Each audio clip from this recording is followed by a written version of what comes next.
So, good morning, Alderwood. This is going to be a continuation of the January training where we focused on the run component of the federal government's run, hide, and fight response to an active shooter situation. And today we'll be focusing on how you can hide and what the process and the purpose of hiding will be in the event that you can't evacuate from an area or run out of harm's way. So this presentation will have a few different elements in it.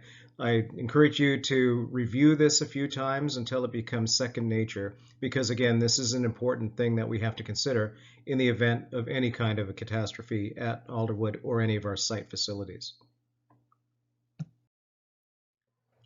So last month we did focus on the run component. Today we'll talk a little bit about the hide component, and then in March the plan is to offer another session that focuses on fighting or confronting an active shooter. But the whole purpose of this is to be seen as a holistic approach about what we would actually do in the event of an active shooting situation within our facilities. We've had the chance now to encounter what it was like to do a lockdown just about 3 weeks ago. So we do recognize that these are important trainings that we need to undertake. And again, this training was developed by a variety of partners, including FEMA, the National Center for Biomedical Research and Training at Louisiana State University, and it's being adopted all over the country in a bunch of different corporation environments and so forth. So there's a lot of academic rigor here and a lot of real good practical advice. So with that, let's go ahead and start looking at the concept of hiding or concealing yourself in the event of an active shooter environment or situation at your facility. One of the things that the data shows is that roughly 50% of active shooting situations occur with somebody who actually knows the facility or has an issue with somebody in the facility. So that compounds the issue of trying to find a place to hide, because in some cases, as the science shows, the person who's actually conducting that shooting may know the layout of a facility. And that makes it even more important for people to be prepared and to think about locations that might be good getaway locations, places that they can hide, they can conceal, and they can barricade themselves inside. So one of the emphasis on that aspect of locking, barricading doors is something we'll talk about here in the next frame. So here's a really interesting statistic, and that is in conducting an analysis of all the active shooting situations here in the United States, it's been determined that no shooter has actually breached a locked door. Now that says a lot. Basically, what that tells you is that if you can get behind a physical barrier, a locked door, or use something such as the door jammers that I'll talk about here in a second to lock yourself into a facility, a lot of active shooters are not going to take the time to try to break down that door. And again, when we emphasize the fact that most active shooting situations are over in as little as 10 minutes, it makes sense. A shooter is just going to try to maximize the body count and try to get as many victims as they can. So if there's a door that stands in the way, for the most part, they'll just try it and possibly move on. So unless they are actually focused on targeting an individual, for the most part, you're going to be safe. And the science actually shows that. So there hasn't been a shooter that has gone through a locked door. Keep that in mind, because that is a major survival strategy in a situation like this.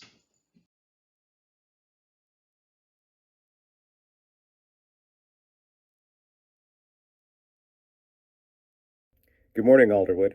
What I'd like to do today is introduce you to a new device that I'm bringing into our facilities to address any incident that might involve an active shooter. So this is a particular device that I've brought in specifically to help secure office spaces in the event that we have somebody coming in with bad intentions. These devices, called door jammers, add an extra layer of security to the bottom of our inward swinging doors in the event somebody is trying to force that door open. Essentially, what these look like are little devices you can put underneath your door, and I'll show you how they actually work. They're pretty straightforward. There's a couple of different components to it. First of all, there are these wedges, and what these are designed to do are for you to close your door and then simply place the right size wedge into the door jamb up top. And part of the reason you want to do this is it'll make the actual door jamber at the bottom a little bit more effective. So the way you actually place this is you simply slide it underneath the open door as tight as you can. So bring that in close. And then what you're going to do is you're going to start moving this dial until it actually sits very tight on the carpet. So turning this dial will actually set the door jammer in very solid.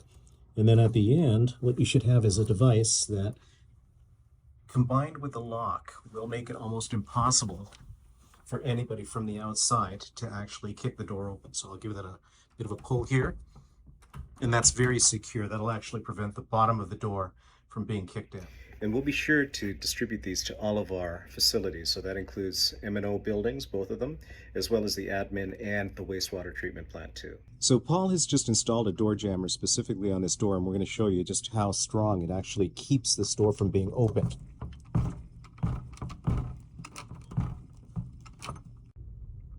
Now that's with the door being pushed and the doorknob being unlocked. Now, these door jammers are just going to be one additional tool in an overall training program that I'll be delivering over the next few months regarding responding to an active shooter threat. It's all part of developing a stronger, more resilient workforce here at Alderwood. So the easiest thing to do to store these is to simply hang it off your inside swinging door. That way you can get at it very quickly if necessary. So if you have any additional questions about how to actually deploy these, or you need a one-on-one briefing, just let me know here at the admin office, and I'll make sure to come out to you and make sure that you can use these devices effectively.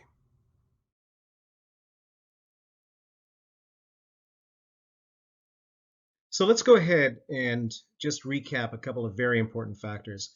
What you want to do is you want to try to prevent an active shooter from getting into a location that you might be hiding in. So that also includes, once you get into a hiding location, turning off all the lights, locking the doors and covering the windows, utilizing some of these drop-down shades that many of our offices have now been equipped with. Silence your cell phone. You don't want to give a clue that you may be hiding in a location. Remember, concealment means not letting the shooter or anybody who's hostile know that somebody is there, trying to get them to just move on to a different location altogether. Close blinds, deploy the window covers, move away from the external windows. Always try to get into the inside of that facility, sort of the center location, and use the door jammers, again, as you've now learned how to use.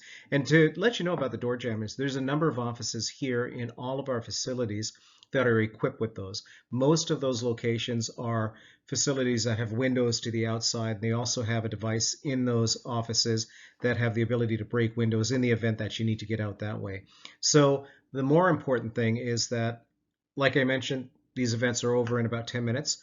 Do not come out until you hear the voice of law enforcement. It'll be pretty obvious that it's an official voice or command and so forth, and then you'll know that the event is over and you are safe. So that's really the goal. We want to try to keep you as safe as possible until the event is over. So now you've successfully navigated the first stage, which is the run stage, and you're at the hide stage. I think it's important to emphasize at this point that even at the beginning of any kind of event, you're going to be eager to reach out to 911 to call for help. The important thing that we really want to emphasize is that try not to do that in the first stage when you're trying to remove yourself from a threat situation. Only when you get into a hide situation and you feel that it's safe to do so. So you're well barricaded, you know your door is locked, you know that the shooter may not necessarily be in the area. That's when you try to reach out and make a voice call to 911. Texting to 911 doesn't work as well as making that voice call. So wait until you're secure, you're hiding safely before you try to call for help. That's important. And then also always be aware, as we mentioned in the last slide, that if you can do so without being heard, that's also going to be a critical consideration as well. So this has been an emphasis on the hide component of the run, hide, and fight model. And what we're going to be doing in the next month, as I mentioned before, is we'll continue on to the fight aspect. And then later on this summer, early spring, perhaps late spring, depending on what our schedules are like, we're going to be looking at making an actual exercise. So this will involve a little bit of role play. It'll be truncated. It won't be that long. It'll be perhaps about an hour, but it'll give us a chance to kind of model and practice some of these disciplines, some of these approaches, so that we actually know what it's like in a real-time environment. So that's forthcoming. Just keep your eyes open for that opportunity. But at this point, let's really focus and think about the hide element of the program altogether. So that concludes this segment of the training this month. And it's important for you to go through these concepts and these strategies a few times until they become second nature. If you have any questions, again, go ahead and reach out directly to me. You can email me or call me, or you can drop into the office and we can talk about some of these issues a little bit deeper. But if you do have any concerns at all, go through the material again. Make it second nature. Understand it. Think about your environment. Figure out where your best hiding locations are, and just simply be prepared.